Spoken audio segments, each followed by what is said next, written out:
Karibu usikilize simulizi za babu wa Kioo Cheusi na Kufuli. Na hii leo anakuja na simulizi ya mrembo, mwanamke mrembo, lakini ni maarufu sana kwa sababu ni mwigizaji maarufu sana hapa jijini Dar es Salaam na hata Tanzania kwa ujumla, kutokea katika lile kundi maarufu la Bongo Movie.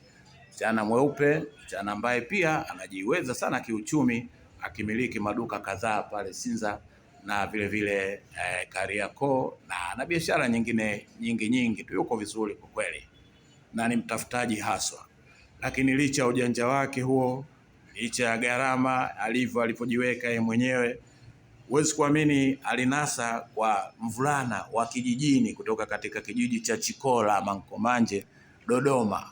Sasa sikiliza alinasa kwa staili gani.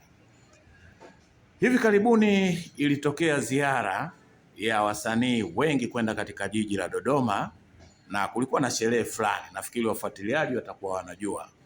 Taarifa hizi zilipozagaa katika jiji la Dodoma na vijijini kando kando ya jiji la Dodoma, basi wananchi wengi vijana walipenda kuja mjini Dodoma kwa ajili ya kuwaona wasanii hawa pendwa ambao wamekuwa wakiwaona tu kwenye runinga. Sasa walitamani kuwaona live. Kwa hiyo Fred naye akawa ni mmojawapo, yeye na rafiki zake watatu kutoka katika kijiji cha Chikola, nao wakaja Dodoma kwa ajili ya tukio hilo. Walifika mapema siku kama saa 3 tayari wakawa katika mji wa Dodoma, na walipofika wakaambiwa kwamba kuna utaratibu pale wa basi limewafuata kule airport na litawaleta sehemu hiyo, na mashabiki waliokuwa wengi watapata nafasi ya kuwaona vizuri kabisa. Na babu pia wa Kioo Cheusi na Kufuli alikuwepo katika tukio hilo. Na kweli haukuchukua muda, basi lile lilirejea likiwa na hao wasanii wengi tu maarufu ambao wamezoeleka sana kwenye runinga hizi, wakifanya matukio mbalimbali na hasa michezo ya kwenye runinga.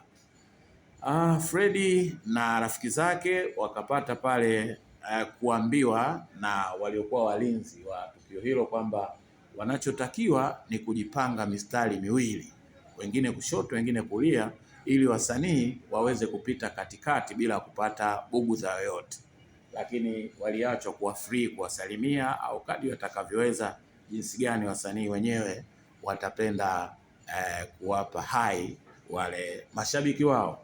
Ni kweli walianza kushuka kama wasanii watatu hivi, lakini wa 4 alikuwa ni huyo ambaye namkusudia. Na Freddy katika kujipanga alikuwa kama kwenye mtu wa 6 wa 7 hivi katika foleni iliyokuwa mkono wa kushoto. Alikuwa na simu yake mbovu, simu isiyokuwa na hadhi, lakini simu hizi simu janja. Kwa hiyo alitamani kuchukua video call katika tukio lile ambalo wasanii wanapita pale ili aweke kumbukumbu.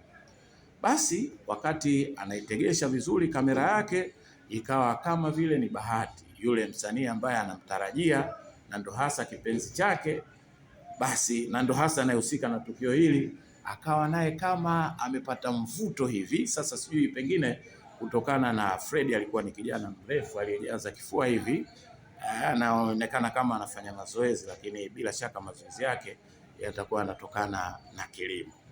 Basi huyu msanii alikwenda moja kwa moja mpaka kwa Freddy. Huwezi kuamini, alipofika akachukua ile kamera ama simu ya Freddy akapiga naye selfie. Lakini kama vile haikutosha, akachukua pia na simu yake akamkumbatia kabisa Freddy na kupiga naye video selfie. Baadaye akamrudishia simu yake na yule msanii akaungana na wenzake akaondoka. Kwa Freddy ilikuwa ni tukio kubwa sana, na hata marafiki zake waliofuatana nao wakaona Freddy ni kama ameangukiwa na zali vile, manake wakati wanakuja pia alikuwa anamtaja huyo, lakini anakuja tena anapata zali la kupiga naye picha. Kwa hiyo wakaona kama alichokifuata jijini Dodoma kimefanikiwa. Kwa hiyo kilichofuata sasa, ratiba yao ikawa imekwisha pale, ila wakapanga tu baada ya hapo waende soko la Mnadani pale kwa ajili ya kupata chakula cha mchana, nyama na ugali, baadaye warejee katika kijiji chao cha Chikola. Basi na rafiki zake wakaenda pale wakaagiza nyama na ugali mkubwa, wakawa wanakula. Wakati wanaendelea kula, ghafla wakashangaa kuona watu wanatembea kwa makundi, lakini walipoangalia wakaona ndio wale wasanii walioachana nao kule. Wote waliacha kula na kuanza kuelekeza macho yao kule walikokuwa wasanii. Ilikuwa tena ni bahati nyingine kwa Fred, kwa sababu yule msanii naye alivyomuona Fred ni kama vile mtu ambaye walikuwa wameshaonana kwa miaka mingi, yani wanafahamiana. Basi akatoa tabasamu, lakini akajipeleka mbio kabisa mpaka pale kwenye sahani waliokuwa wamekaa pale, akamsalimia tena vizuri tu, naona mnakula hapa na nini, akampa hai kitu kama hicho. Fred akafurahi sana, naye pia akatamani amkaribishe chakula, lakini alijua kwamba hawezi kula katika mazingira hayo. Safari hii alichukua tena simu ya Fred, huko akawa anamtania tania, unasemaje, umependeza na nini, alafu akaweka namba zake, alafu akapiga pia. Ina maana Fred akawa na namba za huyu msanii na huyu msanii pia akawa na namba za Fred.